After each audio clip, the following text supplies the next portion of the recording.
ಜ್ಯೋತಿ ಬೆಳಗುವುದರೊಂದಿಗೆ ಉದ್ಘಾಟನಾ ಕಾರ್ಯಕ್ರಮ ನೆರವೇರಲಿದೆ. ಜ್ಯೋತಿ ಬೆಳಗುವುದರೊಂದಿಗೆ ಕಾರ್ಯಕ್ರಮ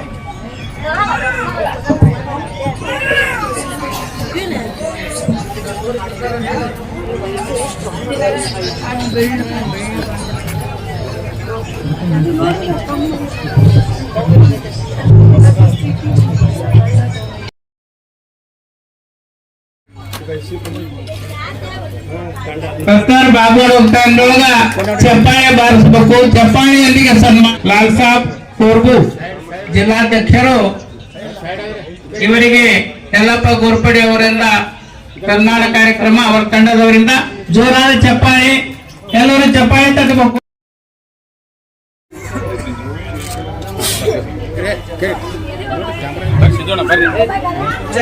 ವಿಜಯಪುರ ನಗರದ ಬೀದಿ ಬದಿ ವ್ಯಾಪಾರಸ್ಥರ ಈ ಒಂದು ಸೆಟಲೈಟ್ ಏರಿಯಾದಲ್ಲಿರುವಂತವರು ಇವತ್ತು 15ನೇ ವರ್ಷದ ಸಾಯಿಬಾಬಾ ಜಯಂತಿ ಉತ್ಸವವನ್ನು, ಜಾತ್ರಾ ಉತ್ಸವವನ್ನು ಇವತ್ತು ಹಮ್ಮಿಕೊಂಡಿದ್ದಾರೆ. ಅವರೆಲ್ಲರೂ ನಮ್ಮನ್ನು ಪ್ರೀತಿಯಿಂದ ಆದರೂ ಸನ್ಮಾನ ಮಾಡಿ ನಮ್ಮನ್ನು ಕರೆಸಿಕೊಂಡು ಸನ್ಮಾನ ಮಾಡಿದ್ದಾರೆ. ಮೊದಲನೇದಾಗಿ ಈ ಕಮಿಟಿಯ ಎಲ್ಲ ಸದಸ್ಯರಿಗೆ ಮತ್ತು ಕಮಿಟಿಯ ಪದಾಧಿಕಾರಿಗಳಿಗೆ ನನ್ನ ವಂದನೆಗಳು. ನಾವು ಹೋರಾಟಗಾರರು, ಆದ್ರೆ ನಾವು ದಲಿತ ಸಂಘಟನೆಯ ಹೋರಾಟಗಾರ, ಛಲವಾದಿ ಹಾಗೂ ಮಾದಿಗ ಸಮನ್ವಯ ಸಮಿತಿಯ ರಾಜ್ಯಾಧ್ಯಕ್ಷ. ಈಗ ಈ ಒಂದು ಸಂಘಟನೆಯ ಕೊರತೆಯನ್ನು ಕಾಣಬೇಕಂದ್ರೆ ಸಂಘಟನೆ ಮಾಡಿದಾರ, ರಾಜ್ಯ ಮಟ್ಟಕ್ಕೂ ಮೀರಿದಾರ. ಈಗ ಈ ಸಂಘಟನೆ ವಿಜಯಪುರದಲ್ಲಿರುವಂತಹ ತಾಲೂಕಾ ಮಟ್ಟದ ಮತ್ತು ಇಲ್ಲಿರುವಂತಹ ಪದಾಧಿಕಾರಿಗಳೆಲ್ಲ ಸೇರ್ಕೊಂಡು ಒಂದು ಪೂರ್ವವಾಗಿ ಮೀಟಿಂಗ್ ಮಾಡಿಕೊಂಡು ಪ್ರತಿಯೊಂದು ತಾಲೂಕದಲ್ಲಿ ನಿಮ್ಮ ಹಾಗೆ ಒಬ್ಬ ನೇತೃತ್ವ ತಗೊಂಡ್ರೆ ಅವರೆಲ್ಲ ಮಿನಿಮಮ್ ಒಂದು ಎಲ್ಲರೂ ಕಾಂಟ್ರಿಬ್ಯೂಷನ್ ಒಂದು ಕ್ಲೋಸರ್ ದಿನ ಇವತ್ತೊಂದು ದಿನ ಬಿಟ್ಟು ಕೆಲಸ ಬಿಟ್ಟು ಬರಬೇಕು, ಇದಕ್ಕೆ ಅಟೆಂಡ್ ಆಗಬೇಕು ಅಂತೇಳಿ ಒಂದೇನಾದ್ರೆ ಅವ್ರಿಗೊಂದು ಹೇಳಿಕೆ ಕೊಡ್ಬೇಕಾಗಿತ್ತು. ಏನೋ ಅನಾನುಕೂಲತೆಯಿಂದ ಆಗಿರಕ್ಕಿಲ್ಲ. ಆದ್ರೆ ಮುಂದಿನ ದಿನಮಾನಗಳಲ್ಲಿ ನಿಮ್ಮಲ್ಲಿ ಸಂಘರ್ಷ ಹೋರಾಟ ಮಾಡಲಿಕ್ಕೆ ಸ್ವಂತ ತಾಕತ್ತು ಬರಬೇಕು. ಮತ್ತೊಬ್ಬರ ಹೇಳಿಕೆ ಮೇಲೆ ಯಾವುದೇ ಸಾಧನೆ ಮಾಡಲಿಕ್ಕೆ ಸಾಧ್ಯ ಇಲ್ಲ. ಮನಸ್ಸಿನಲ್ಲಿ ನಾವು ಏನ್ ಮಾಡಬಹುದು ನಿಮ್ಮೊಂದು ನಿರ್ಧಾರ, ಗುರಿ ಇರಬೇಕು. ಆ ಗುರಿ ಊರಿಗೆ ಒಬ್ಬರು ಗುರಿ ಇರಬೇಕು.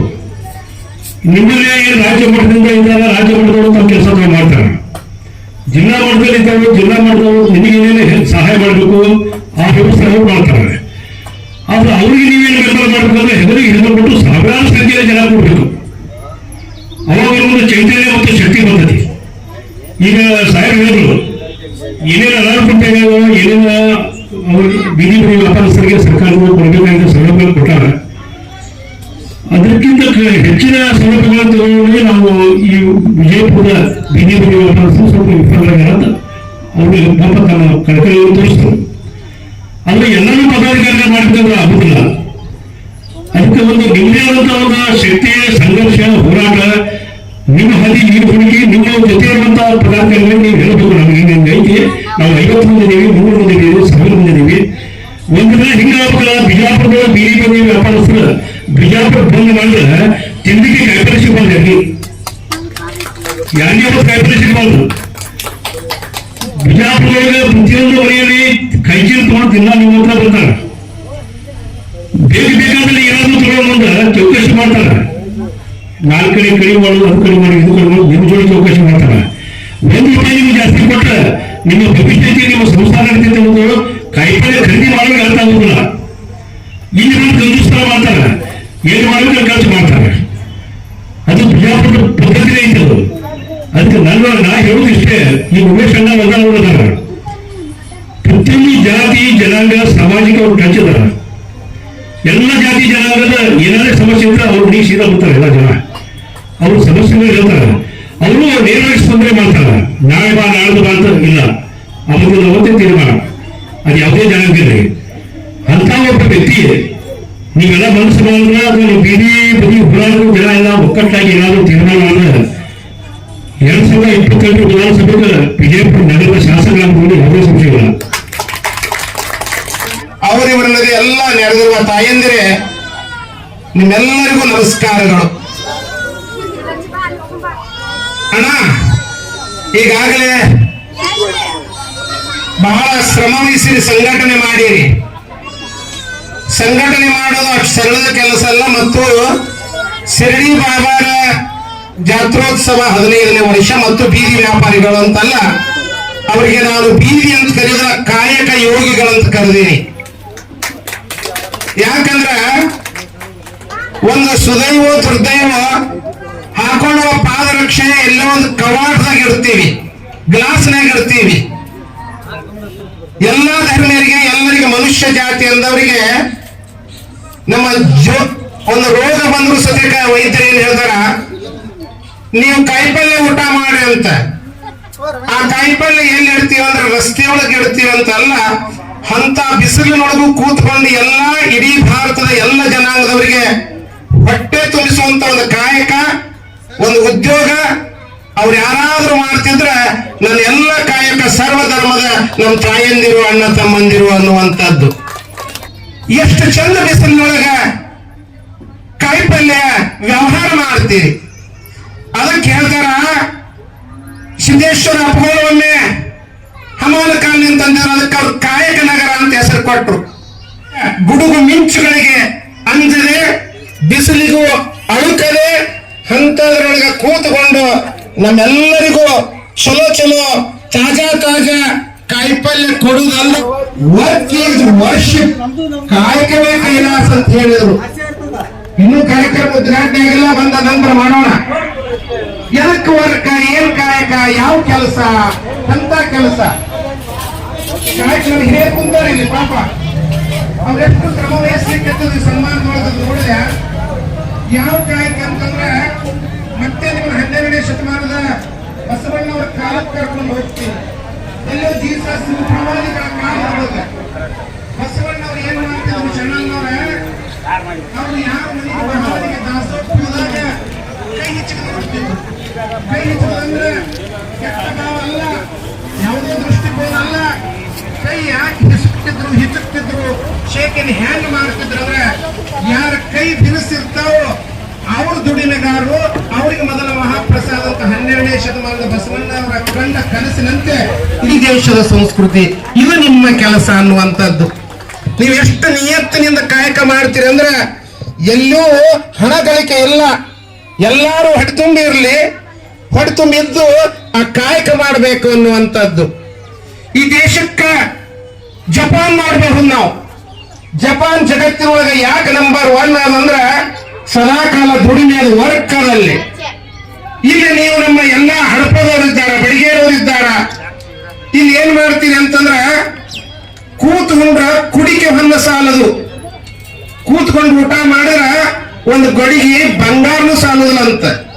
ಅದಕ್ಕೆ ನೀವ್ ಏನ್ ಮಾಡ್ತೀರಿ ಅಂದ್ರೆ ಬೆಳಿಗ್ಗೆ ಎದ್ದು ಯಾರೋ ಒಬ್ಬ ರೈತ ಬೆಳೆದಂತ ಆ ಕಾಯಿಪಲ್ಯನ್ನ ಅಥವಾ ಭಾಗವಾನ್ರು ಅಥವಾ ಆ ಮಾರುಕಟ್ಟೆ ಒಳಗೆ ಹೋಗಿ ಕೇಸಿ ತಗೊಂಡ್ಬಂದು 4-5 ದುಡ್ಡು ನಿಮ್ಗೆ ಸಂಪಾದನೆ ಆಗಬಹುದು. ಆದ್ರೆ ಅದ್ರ ಜೊತೆಗೆ ಖಾಲಿ ಕುಂದ್ರಕ್ಕಿಂತ ಕೂಲಿಯಾದ್ರೂ ಮಾಡಂದ ಹಿರಿಯರು, ಖಾಲಿ ಕುಂದ್ರಕ್ಕಿಂತ ಕೂಲಿಯಾದ್ರೂ ಮಾಡಂದಂಗ ಜಾತ್ರೆ ಮಾಡ್ತೇವೆ. ಪ್ರತಿಯೊಂದು ಊರಲ್ಲಿ ಬರುತ್ತೆ, ಅದು ಪರಂಪರೆ ಇದೆ. ಆ ರೀತಿ ನಾವು ಮಾಡ್ತೇವೆ. ಆ ಜಾತ್ರೆ ನಿಮಿತ್ತವಾಗಿ ಏನು ನಾವು ಬೀದಿ ಬದಿ ವ್ಯಾಪಾರಿಗಳಿಗೆ ನಾವು ಏನು ಅರಿವು ಮೂಡಿಸೋದು ಅಥವಾ ಆ ಜನರಿಗೆ ಏನೋ ಒಂದು ಸಂದೇಶ ಕೊಡೋಗೋಸ್ಕರ ಈ ಕಾರ್ಯಕ್ರಮ ಆಯೋಜನೆ ಮಾಡಿದ್ದೇವಲ್ಲ, ಇದ್ರ ಸದುಪಯೋಗ ಆಗ್ಬೇಕು. ಸಾಯಿಬಾಬಾ ಸಬ್ಕಾ ಮಾಲಿಕೆಗೆ ಅಂತ ಯಾಕೆ ಹೇಳಿದ್ರು ಅಂದ್ರೆ ನಮ್ ಬೀದಿ ಬದಿ ವ್ಯಾಪಾರಿಗಳು ಮೇನ್ ದೇವರು ಇದ್ದಂಗೆ ಅವರು. ಯಾಕಂದ್ರೆ ನಮ್ ಬೀದಿ ಬದಿ ವ್ಯಾಪಾರಿಗಳಿಗೆ ಯಾವುದೇ ಜಾತಿನೂ ಇಲ್ಲ, ಧರ್ಮ ಇಲ್ಲ, ಯಾವುದೋ ಪಕ್ಷನೂ ಇಲ್ಲ. ಅದಕ್ಕೋಸ್ಕರ ನಾವು ಇವತ್ತು ಹೆಸರಿನಲ್ಲಿ ಅವ್ರ ಜಾತ್ರೋತ್ಸವದಲ್ಲಿ ಈ ಬೀದಿ ಬದಿ ವ್ಯಾಪಾರಿಗೋಸ್ಕರ ಒಂದು ಕಾರ್ಯಕ್ರಮ ಇಟ್ಕೊಂಡಿದ್ದೇವೆ. ಆದ್ರೆ ತಾವು ಏನ್ ಮಾಡ್ತಾ ಇದ್ರಿ, ಈ ಕಾರ್ಯಕ್ರಮ ಒಂದು ಜಾತ್ರೆ ತರ ಆಚರಣೆ ಮಾಡೋದು ಬೇಡ, ಜಾತ್ರೆನೂ ಆಗ್ಬೇಕು. ಇದರಿಂದ ನಮಗೆ ಬೀದಿ ಬದಿ ವ್ಯಾಪಾರಿಗಳಿಗೆ ಏನು ಅನುಕೂಲ ಆಗಬೇಕು ಅದು ಕೂಡ ತಿಳ್ಕೊಬೇಕಾಗಿದೆ. ಯಾಕಂದ್ರೆ ಇಲ್ಲಿ ವೇದಿಕೆ ಮೇಲೆ ಬಂದವರು ಅವರೇ ಆದಂತ ಒಂದು ಸಮಯ ತಗೊಂಡು ಇಲ್ಲಿ ನಿಮಗೋಸ್ಕರ ಹೇಳಕ್ಕೆ ಬಂದವರು. ಇದ್ರ ಬಗ್ಗೆ ಪ್ರಸ್ತಾವ ಯೋಚನೆ ಮಾಡಬೇಕು. ಬೆಂಗಳೂರಿನಿಂದ ಬಂದಾರ, ಶಿವಮೊಗ್ಗದಿಂದ ಬಂದಾರ, ಇಲ್ಕಲ್ನಿಂದ, ಬಾಗಲಕೋಟ್, ಜಮಖಂಡಿ ಹಾಗೂ ಇಲ್ಲಿ ಲೋಕಲ್ ಲೀಡರ್ಸ್ಗಳು ಇದಾರೆ. ಮಾಜಿ ಸದಸ್ಯರಂದ್ರೆ ಅವರು ಸಿಕ್ಕಾಪಟ್ಟಿ ಬಿಜಿ ಇರ್ತಾರೆ. ಆದ್ರೂ ತಮ್ಮ ಕರೆಗೆ ಕೊಟ್ಟು ಅವ್ರು ಬಂದಿರೋದಂದ್ರೆ ನಿಮ್ಮ ಸಮಸ್ಯೆಗಳನ್ನ ಅವ್ರ ಹತ್ರ ತಾವು ಹೇಳ್ಕೊಂಡು ಆ ಪರಿಹಾರ ಯಾವ ರೀತಿ ಆಗತ್ತ ಅದಕ್ಕೋಸ್ಕರ ನಾವು ಹೋರಾಟ ಮಾಡಬೇಕಾಗಿದೆ. ಈಗ ವಿಜಯಪುರ ಅಂದ್ರೆ ಒಂದು ದೊಡ್ಡ ಜಿಲ್ಲೆ ಇದು. ವಿಜಯಪುರ ಶಹರ ಕೂಡ ಇದು ಒಂದು 9 ಮಹಾನಗರ ಪಾಲಿಕೆಯಲ್ಲಿ ಒಂದು ದೊಡ್ಡ ಮಹಾನಗರ ಪಾಲಿಕೆ. ಇಡೀ ಭಾರತ ದೇಶದಲ್ಲಿ 75 ಸಿಟಿಗಳನ್ನ ಆಯ್ಕೆ ಮಾಡಿದ್ರು ಬೀದಿ ಬದಿ ವ್ಯಾಪಾರಗಳಿಗೋಸ್ಕರ. ಅದರಲ್ಲಿ ಒಂದು ವಿಜಯಪುರ ಸಿಟಿ ಇತ್ತು. ಲಾಸ್ಟ್ ಟೈಮ್ ನಾವು 2022-23 ಹನಗಲ್ ಹನುಮಂತರಾಯ ಇದರಲ್ಲಿ ಕಲಾಮಂದಿರದಲ್ಲಿ ಒಂದು ದೊಡ್ಡ ಫಂಕ್ಷನ್ ಮಾಡಿದ್ರು.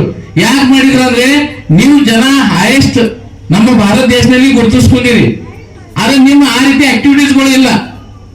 ಏನಾಗ್ತಾ ಇದೆ, ನೀವು ನನ್ನ ವೈಯಕ್ತಿಕ ನನ್ನ ಬಿಸ್ನೆಸ್ ನಡಿಬೇಕು, ನನ್ನ ಪಾಡ ನನ್ನ ಮನಿ ನಡಿಬೇಕು ಅಷ್ಟೇ ತಾವು ಯೋಚನೆ ಮಾಡ್ತಾ ಇದ್ದೀರಾ.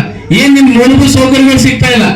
ಸಾಹೇಬ್ರಿ ಈಗ ತಾವು ಕೂಡ 1,000 ಲಾಸ್ಟ್ ಇಯರ್ ಅವರು ಎಕ್ಸ್ ಮಹಾನಗರ ಪಾಲಿಕೆ ಕೌನ್ಸಿಲರ್ ಇದ್ದಾರೆ, ಆದ್ರೆ ತಮ್ಮ ಲೀಡರ್ ಅವರು ಎನಿ ಟೈಮ್ ನಿಮ್ ಸಮಸ್ಯೆಗಳು ಅವ್ರ ಹತ್ರ ಹೇಳ್ಕೊಂಡ್ರೆ ಅವರು ಕೂಡ ನಮ್ಗೆ ಸಹಕಾರ ಕೊಟ್ಟೆ ಕೊಡ್ತಾರೆ. ಬರ್ತಿದ್ದಿಲ್ಲ ಅಂತ ಪರಿಸ್ಥಿತಿ ಇತ್ತು. ಅವಾಗ ಅವ್ರಿಗೆ ಬೆನ್ನತ್ತಿ ಶೌಚಾಲಯ ಒಂದು ಹೇಳಿದೆ, ಅವ್ರಿಗೆ ಶೌಚಾಲಯಗಳ ಮಾಡಕ ಅದನ್ನ ಆ ಕಡೆ ಮಾಡಿದ್ದಾರೆ ಶೌಚಾಲಯ ಇಲ್ಲಿ. ಯಾಕಂದ್ರೆ ಹೆಣ್ಮಕ್ಳು ಹೆಚ್ಚಿನ ತಾಯಂದ್ರು ಎಲ್ಲ ಬರುವುದ್ರ ದೃಷ್ಟಿಯಿಂದ ಅದಕ್ಕೆ ಅವ್ರಿಗೆ ಯಾರಿಗೆ ತೊಂದರೆ ಆಗಬಾರ್ದು ಅನ್ನೋದು ನಮ್ಮ ನಿಟ್ಟಿನಲ್ಲಿ ನಾವು ಈ ಕೆಲಸ ಮಾಡಿದ್ವಿ. ಆದ್ರೆ ಇವತ್ತು ನಾವು ನೋಡ್ಕೊಂಡ್ಬಂದು ನಮ್ಮ ವ್ಯಾಪಾರಸ್ಥರು ಸಿದ್ದು ಇರ್ಬೋದು, ನಮ್ಮ ಇವರು ಲಾಲ್ ಸಾಬ್ ಅವರು ಎಲ್ಲ ಅವ್ರ ಟೀಮ್ ನಮ್ಮ ಬಸ್ಸು ಕುಂಬಾರವರು ಅವ್ರಿಗೆ ಸಹಕಾರ ಮಾಡ್ತಾರೆ. ಯಾಕಂದ್ರೆ ಜಕಾತಿ ತೆಟ್ಟೆ ಅವ್ರ ಮಾಲಕ ಕಿರಿಕಿರಿ ಮಾಡಿದ್ರು ಅವ್ರು ತಮ್ಮ ಮೈ ಮೇಲೆ ತಗೊಂಡು ಅವ್ರು ಉಳಿಸ್ತಾರೆ. ಎಷ್ಟೋ ರೈತರು ಬಂದಿರ್ತಾರೆ, ಪಾಪ ಅವರಿಗೆ ದುಡ್ಕೊಂಡು ಹೋಗೋದು ವಜ್ಜಾಗಿರ್ತದೆ. ಜಕಾತಿಗೂ ತೊಂದರೆ ತಪ್ಪಿಸಿದ್ರು ನಮ್ಮ ಬಸಣ್ಣ ಕುಂಬಾರ ಬಸಣ್ಣ ಬಹಳ ಎಲ್ಲ ಅದ್ಭುತವಾಗಿ ಕೆಲಸ ಮಾಡ್ಕೊತ ಬಂದಿರಿ. ಆದ್ರೆ ಇನ್ನೊಂದು ಏನ್ ಸಮಸ್ಯೆ ಅಂತಂದ್ರೆ ನೀವು ಹೇಳಿದ್ರಲ್ಲ, ಈಗ ನಮ್ಮ ಮಕ್ಕಳು ಅವರು ಕೇಂದ್ರ ಸರ್ಕಾರದವರು ನೀವು ಈ ಸಾಲ ತಗೊಂಡು ನೀವು ತುಂಬಿದ್ರಪ್ಪ ಅಂದ್ರೆ 10,000 ತಗೊಂಡು 10,000 ತುಂಬಿದ್ರೆ ಅಂದ್ರೆ 20,000 ಕೊಡ್ತಾರೆ. ನೀವು 20,000 ತಗೊಂಡು 20,000 ತುಂಬಿದ್ರೆ 50,000 ಕೊಡ್ತಾರೆ. 50,000 ತುಂಬ 10 ಲಕ್ಷ ಗಂಟಲೆ ಸಾಲ ಕೊಡ್ಬೇಕಂತ ಸರ್ಕಾರ ನಿಯಮ ಅದು. ಆದ್ರೆ ಸಾಕಷ್ಟು ಜನರಿಗೆ ಅದು ನಮ್ಗೆ ಗೊತ್ತೇ ಇರೋದಿಲ್ಲ, ಏನ್ ಮಾಡಿದ್ರೆ ಏನಾಗುತ್ತೆ. ಇನ್ನೊಂದ್ಸಲ ಏನ್ ಮಾಡ್ರಿ, ದೊಡ್ಡ ಪ್ರಮಾಣದಾಗ ನಿಮ್ ಏನು ಈ ಹೋರಾಟದ ಪಾಪ ನಾವು ನೋಡ್ತಿರ್ತೀನಿ. ಇವ್ರು 4-5 ಮಂದಿ ಅದಾರ ಗುರುಪಡೆ ಅವರು. ಅವ್ರ ಹೇಳ್ತೀನಿ, ಒಬ್ಬ ಹುಡುಗ ಇಲ್ಲಿ ನಮ್ಮ ತೆಳದ ಮರಗಮ್ಮ ಗುಡಿ ಬದಲಿ ಇರ್ತದ, ಆಕ್ಸಿಡೆಂಟ್ ಆಯ್ತು. ಅವನು ಆಧಾರ್ ಕಾರ್ಡ್ ಇರ್ಲಿಲ್ಲ, ಅವ್ನು ನೋಡ್ರಿ ಪರಿಸ್ಥಿತಿ ಹೆಂಗತ್ತ. ಆಧಾರ್ ಕಾರ್ಡ್ ಇರ್ತಂದ್ರೆ ಅವ್ನು ಇಲಾಜ್ ಫ್ರೀ ಆಗ್ತಿತ್ತು, ಕರೆ ಆಧಾರ್ ಕಾರ್ಡ್ ಸುತ್ತೆ ಮಾಡ್ಕೊಂಡಿಲ್ಲ. ಅಂತವು ಕೆಲವೊಂದು ಸಂಗತಿಗಳು, ಎಲೆಕ್ಷನ್ ವೋಟಿಂಗ್ ಕಾರ್ಡ್ ಇರೋದಿಲ್ಲ. ಬಹಳಷ್ಟು ಜನರಿಗೆ ಇವು ಎಲ್ಲಾ ಫೆಸಿಲಿಟೀಸ್ ಬೇಕಪ್ಪ ಅಂದ್ರೆ ಸರ್ಕಾರ ಎಲ್ಲಾನು ಬೇಕಾಗ್ತದೆ. ಅದಕ್ಕೆ ತಿಳುವಳಿಕೆ ಇರೋದಿಲ್ಲ, ತಿಳುವಳಿಕೆ ಕೊಡುವಂತ ಕೆಲಸ ಅವ್ರು ಮಾಡಿದ್ದಾರೆ. ಅದಕ್ಕೆ ಇನ್ನೊಮ್ಮೆ ನೀವು ಈ ಜಿಲ್ಲಾ ಮಟ್ಟದ ಒಂದು ಸಮಾವೇಶ ಮಾಡ್ರಿ. ನಮಗ ನಾವಾಗ್ಲಿ, ಆನಂದ್ ಅವಧಿಯವರಾಗ್ಲಿ, ನಮ್ಮ ತೀರಾ ಜಮಖಂಡಿ ಅವರು ಎಲ್ಲರೂ ನಮ್ಮ ಎಟ್ಟು ಒಳಗೆ 30 ರೂಪಾಯಿ ಇವ್ರು ತಗೋತಾರ, ಒಬ್ಬರಿಗೆ 40 ರೂಪಾಯಿ ಜಗಾತಿ ತಗೋತಾರ. ಕಂಪಲ್ಸರಿ 20 ರೂಪಾಯಿ ಮಾತ್ರ ತಗೋಬೇಕು. 20 ರೂಪಾಯಿ ಮಾತ್ರ ತಗೋಬೇಕು. ತಗೊಂಡಿದ ನಂತರ ನಮಗೆ ರಸೀದಿ ಹರಿದು ಕೊಡ್ಬೇಕು. ರಸೀದಿನೂ ಇಲ್ಲ, 30 ರೂಪಾಯಿನೂ ತಗೋತಾರ.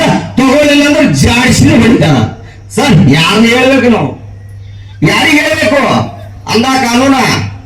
ಹೀಗಾಗಿ ನಾವು ಎಲ್ಲಾ ಕಡೆ ತಿರುಗಾಡಿ ಬ್ಯಾಸತ್ತು ಇವತ್ತು ನಾವು ಕಾಯಿನ ಸುಮ್ ಕೂತ್ಬಿಟ್ಟಿವಿ ಸರ್. ನಾವು ಯಾರಿಗೆ ಹೇಳಕ್ ಬಾಯ ಇಲ್ಲ. ಏನ್ ಮಾಡ್ಬೇಕು ಹೇಳ್ರಿ. ಇವತ್ತು ಅಲ್ಲಿ ಗೇಟ್ ಆಗತ್ತಲ್ರಿ, ಗೇಟ್ ಆಗಲಿಲ್ಲ. ಇದು 60 ಲಕ್ಷ ರೂಪಾಯಿ ಆಗ್ತದೆ ಹೇಳ್ರಿ. ಇದು 60 ಲಕ್ಷ ರೂಪಾಯಿ ಖರ್ಚು ಹೇಳ್ರಿ. ಕಲರ್ ಮಾಡುತ್ತೇನೆ ಕಮಿಷನರ್ ಸಾಹೇಬ್ ಬಂದಿತ್ತು.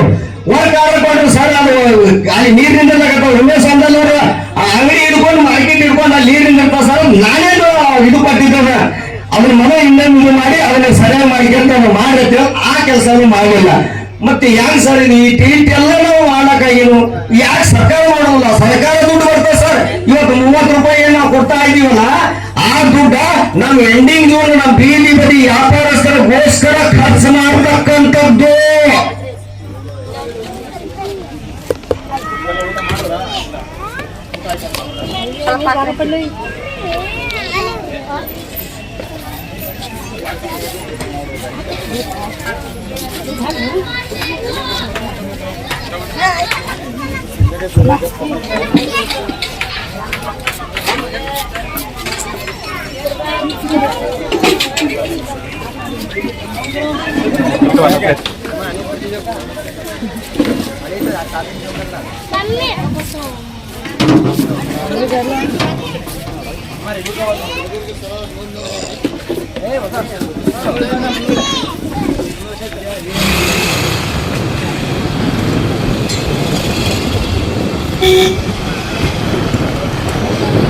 ಮಾಡ್ತಾರೆ.